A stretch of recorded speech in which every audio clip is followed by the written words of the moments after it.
Shalom, Bapak Ibu, Saudaraku yang saya kasih dalam Tuhan. Kita bersyukur lagi pada hari ini boleh bersama-sama untuk mendengarkan kebenaran firman Tuhan. Sebelumnya kita bersama-sama masuk di dalam doa, kita berdoa.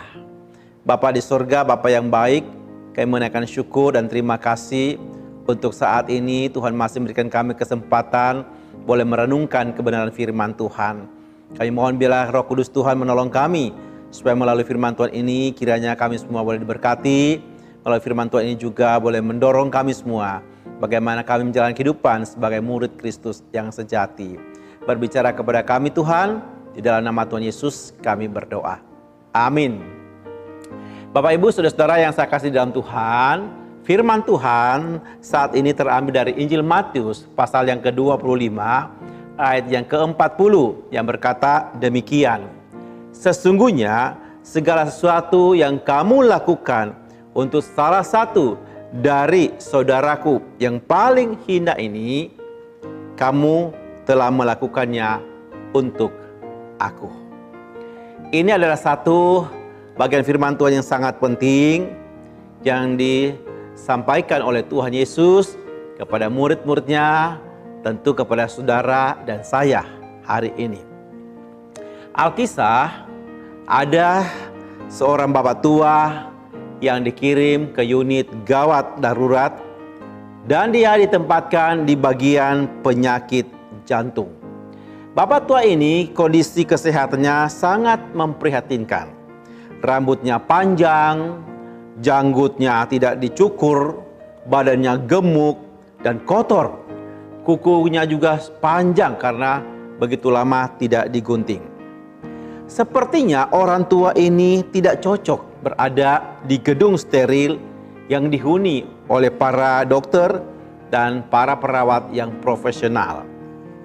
Nah, ketika orang tua ini didorong melintasi para perawat yang ada di situ, maka mata mereka terbelalak dan memandang kepada salah seorang perawat yang bernama Jane, yaitu sebagai kepala perawat di tempat itu.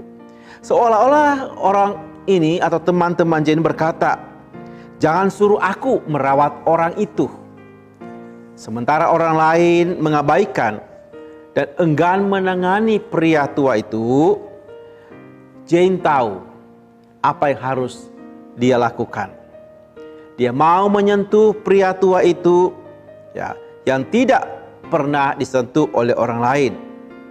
Dan dia berkata kepada teman-teman perawatnya, "Biarkanlah, saya akan menangani pasien ini." Kemudian Jane ini mengambil sarung tangan dan mulai dia mau memandikan tubuh pria tua itu. Hatinya penuh dengan belas kasihan. Di dalam hatinya, sambil Jane bekerja, ia berpikir dan bertanya-tanya di dalam hatinya, di manakah keluarga pria tua ini? Apakah ia memiliki anak atau tidak? Saudara-saudaraku yang saya kasih dalam Tuhan, kemudian Jane pun melaksanakan tugasnya sebagai perawat. Ia menyeka badan dan punggung lelaki tua itu dengan kain basah, dengan lembut. Dia menyekanya. Sambil mengerjakan semua itu, Jane berdoa di dalam hatinya untuk pria itu.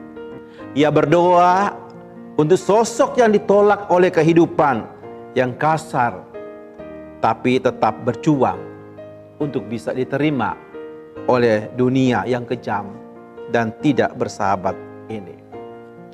Terakhir, saudaraku, ia kemudian mengoleskan minyak dan bedak bayi yang lembut ke tubuh pria itu. Saudara yang saya kasihi di dalam Tuhan, ketika tubuh pria itu terlentang dengan jelas, kemudian Jane perawat itu melihat air mata pria itu meleleh dari dagunya yang gemetar. Sambil tersenyum, pria itu berkata kepada Jane, perawat yang menanganinya, Tak seorang pun yang mau menyentuh saya selama bertahun-tahun. Terima kasih, saya merasa mulai sembuh. Saudaraku yang saya kasih dalam Tuhan, kasih dan perhatian datang dari hati yang tulus akan membawa kesembuhan untuk seseorang. Mungkin kita tidak bisa menyumbang secara materi kepada mereka yang berada di atas pembaringan karena sakit, atau untuk menolong mereka yang ditolak dan kehilangan kasih sayang dari keluarga dan sahabat-sahabat mereka. Kita mungkin tidak bisa membelikan obat yang menyembuhkan mereka, tapi kita bisa menjadi obat bagi mereka. Senyum, sapaan, jabat tangan, dan perhatian kita itu akan membawa kesembuhan untuk jiwa mereka. Kita bisa membantu proses pemulihan, kesembuhan sesama kita dengan melakukan apa yang orang lain tidak mau lakukan. Berapa banyak saudara lakukan untuk sesama kita yang sedang menderita? Firman Tuhan hari ini juga mengingatkan kita, apa yang telah engkau lakukan kepada orang-orang di sekitar kita, Yesus mengatakan itu kamu sudah lakukan untuk aku.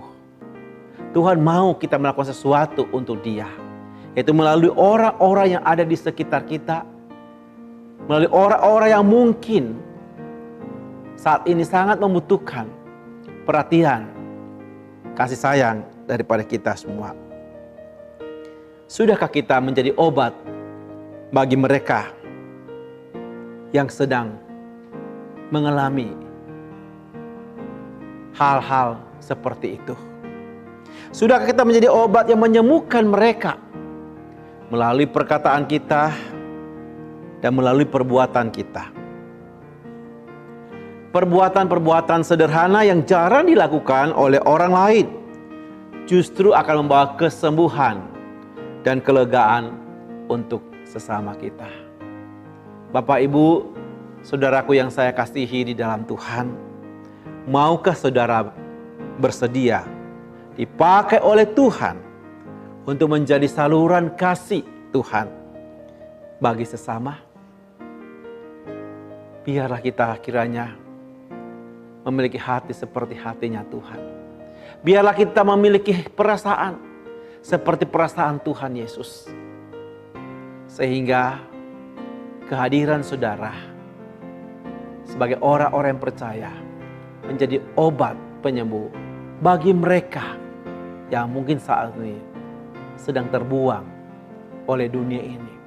Bagi mereka yang saat ini mungkin sedang terpisah jauh daripada orang-orang di sekitar mereka. Maukah saudara kita menjadi obat buat mereka? Kiranya Tuhan Yesus memberkati kita semua.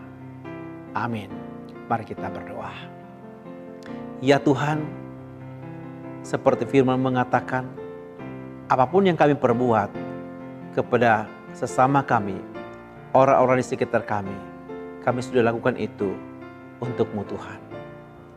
Bapa, tolonglah kami supaya dalam hidup ini, di dalam dunia yang seringkali manusia yang sudah sangat individualis, yang tidak peduli lagi dengan orang-orang di sekitar kami, jadikanlah kami Bapa obat penyembuh buat mereka yang mungkin dipandang hina oleh dunia ini, yang tidak dipedulikan oleh keluarga mereka, yang tidak dipedulikan oleh sesama mereka.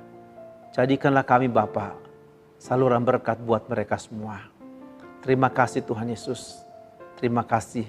Terpujilah Engkau. Demi Yesus Kristus kami berdoa. Amin.